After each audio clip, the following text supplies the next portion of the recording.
আসসালামু আলাইকুম। আমি পুষ্টিবিদ উম্মে কুলসুম নীলু। আ আমরা আজকে জানবো ইউরিক অ্যাসিড সম্পর্কে। তো ইউরিক অ্যাসিড কি? ইউরিক অ্যাসিড হলো আমাদের শরীরের একটা প্রাকৃতিক বর্জ্য পদার্থ। আমরা যখন প্রোটিনজাত খাবার খাই সেগুলোকে ভেঙে পিউরিন নামে একটা উপাদান তৈরি হয়। আর এই পিউরিন ভাঙতে গিয়ে আমাদের শরীর তৈরি করে ইউরিক অ্যাসিড।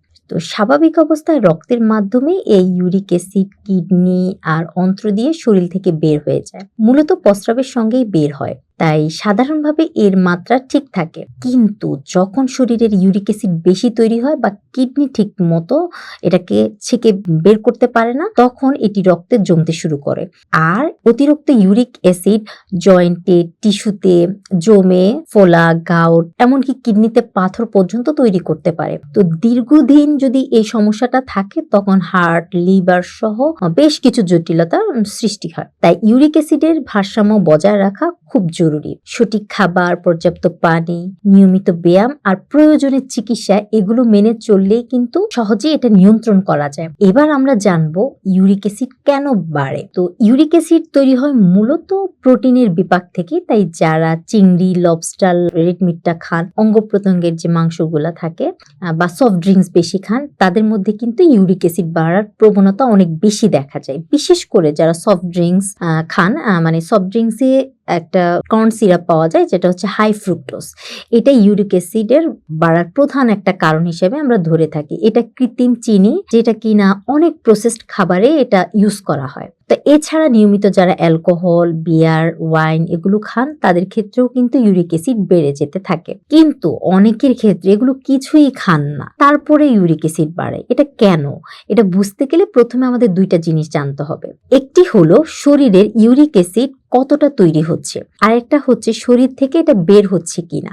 তো ইউরিক অ্যাসিড সাধারণত দুইটা পথ দিয়ে বের হয়। একটা হচ্ছে কিডনির মাধ্যমে প্রস্রাবের সঙ্গে, আরেকটা হচ্ছে আপনার অন্ত্রের সাহায্যে বের হয়। এখন যদি উৎপাদন বেশি হয়, কিডনি ঠিকমতো এটা বের করতে না পারে, তাহলে ইউরিক অ্যাসিডটা রক্তে জমতে শুরু করে। মানে আপনি কম প্রোটিন খেলেও যদি কিডনির সমস্যা থাকে তবু ইউরিক অ্যাসিড বেশি হতে পারে। দীর্ঘ সময় ধরে রক্তে ইউরিক অ্যাসিড বেশি থাকলে সেটা শরীরের জন্য ক্ষতিকর। এতে ডায়াবেটিস, উচ্চ রক্তচাপ, হৃদরোগ, ফ্যাটি লিভার, কিডনি সমস্যা, স্থূলতা আর ডিসলিপিডেমিয়ার মতো ঝুঁকিও বাড়ে। কারণ ইউরিক অ্যাসিড বাড়লে রক্তনালীতে নাইট্রিক অ্যাসিড কম হয় আর ইনফ্ল্যামেশন এবং রক্তনালীর জট তৈরি হতে থাকে। এবার আসি গাউটের যে কথাটা সেটাই। তো সাধারণত গাউট হয় যখন ইউরিক অ্যাসিড সোডিয়াম ইউরেট নামে একটা স্ফটিক বা ক্রিস্টাল তৈরি করে, সেটা গাটে জমে আর ব্যথা সৃষ্টি করে। গাটের ব্যথা সবসময় থাকে না, মানে এটা আসে হঠাৎ করে আবার চলে যায়। তো অনেকেই মনে করেন গাট মানে ইউরিক অ্যাসিডের একটা ক্রিস্টাল। কিন্তু এখানে একটা গুরুত্বপূর্ণ বিষয় হলো গাটের অনেক সময় ভাইরাল ইনফেকশন এবং ইউরিক ক্রিস্টাল যেটা সেটা দুইটা মিলিত ফলও হয়। গাট নিশ্চিতভাবে জানতে হলে আক্রান্ত যে জয়েন্টটা সেটা থেকে সাইনোভিয়াল ফ্লুইড নিয়ে পরীক্ষা করা যেতে পারে। যদি সোডিয়াম ইউরেট থাকে তাহলে এটা ইউরিক অ্যাসিড জনিত গাউট, আর যদি ব্যাকটেরিয়া থাকে তাহলে সেটা ইনফেকশন জনিত আর্থ্রাইটিস। এখন যদি ভাইরাস ধরা না পড়ে এবং বারবার ব্যথা উঠানামা করে, সেটা শুধু গাউটকে ইউরিক অ্যাসিডের জন্যই দায়ী করা উচিত নয়। কারণ সংক্ষেপে বলতে গেলে গাউট এক ধরনের যৌথ সমস্যা যেখানে ভাইরাল ইনফেকশন, ইউরিক অ্যাসিড দুইটাই ভূমিকা রাখতে পারে। তো এখন আসি আমরা লক্ষণগুলো কি কি। যখন রক্তে ইউরিক অ্যাসিড বাড়ে তখন শরীরে সাধারণত 4 ধরনের লক্ষণ দেখা যায়। একটা হচ্ছে জয়েন্ট সম্পর্কিত লক্ষণ, যেখানে সর্বপ্রথম যে জিনিসটা দেখা যায় সেটা হচ্ছে গাটের ফোলা বা ব্যথা। তো আঙ্গুল, পায়ের পাতা এবং হাঁটুর যে জয়েন্ট বা গাটে ব্যথা হঠাৎ করে শুরু হয় এবং গাট লাল এবং গরম হয়ে যায়। 2, শরীর ও মনের পরিবর্তন। উচ্চ ইউরিক অ্যাসিডের কারণে বারবার ক্লান্তি লাগে, মনোযোগ কমে যায়, মুড খারাপ থাকে, মনে হয় একদমই এনার্জি নেই। কেউ কেউ স্মৃতিশক্তি দুর্বল হয়ে যাওয়ার মতো অনুভূতিও পেতে পারেন। 3 হচ্ছে হার্ট ও মেটাবলিক সমস্যা। তো ইউরিক অ্যাসিড বেশি থাকলে রক্তচাপ বাড়তে থাকে আর হার্টের যে ডিজিজ সেটাও ঝুঁকি বাড়ে। রক্তনালীতে প্রদাহ সৃষ্টি হয়, পাশাপাশি ফ্যাটি লিভার, স্থূলতা এবং ডায়াবেটিসের সম্ভাবনাও কিন্তু অনেকাংশেই বেড়ে যায়। 4 হচ্ছে কিডনি সম্পর্কিত সমস্যা।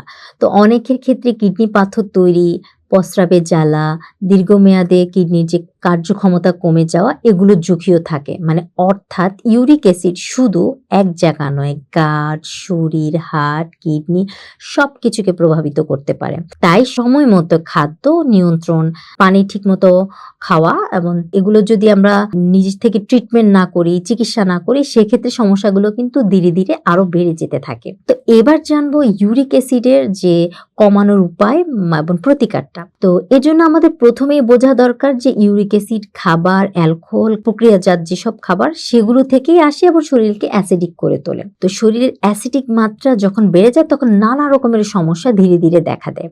শরীরকে সুস্থ রাখতে হলে প্রচুর পরিমাণে অ্যালকালাইল বা কাঁচা বা জীবন্ত খাবারগুলো খেতে হবে, এতে ইউরিক অ্যাসিড নিয়ন্ত্রণে চলে আসে।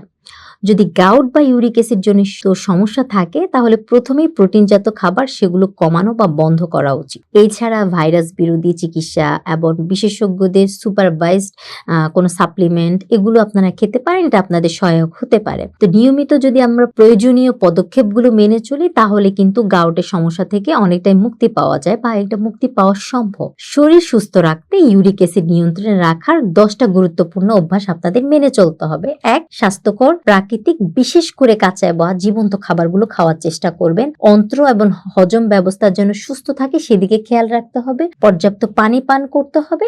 আর আপনারা 16 থেকে 17 ঘন্টা যে ফাস্টিং আছে, ইন্টারমিনেন্ট ফাস্টিং, সেটার অভ্যাস করতে হবে। আর সঠিকভাবে আপনাদের শ্বাস প্রশ্বাসটা নিতে হবে। আর নিয়মিত যোগা বা হালকা ব্যায়াম করতে হবে এবং পর্যাপ্ত ঘুম এবং মানসিক প্রশান্তিটা যেন আমাদের বজায় থাকে সেজন্য চেষ্টা করতে হবে।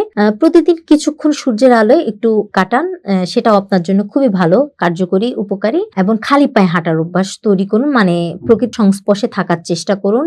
ইতিবাচক মনোভাব এবং কৃতজ্ঞতার চেষ্টা করুন। এই সহজ অভ্যাসগুলো যদি আপনি মেনে চলেন তাহলে কিন্তু কোনো ঔষধ ছাড়াই আপনি ইউরিক অ্যাসিডের নানা রকমের ঝুঁকি থেকে বাঁচতে পারেন। মানে ইউরিক অ্যাসিড সহ যেসব নানা রকম ঝুঁকি তৈরি হয় এটা থেকে, সেগুলো অনেকাংশে কমানো সম্ভব।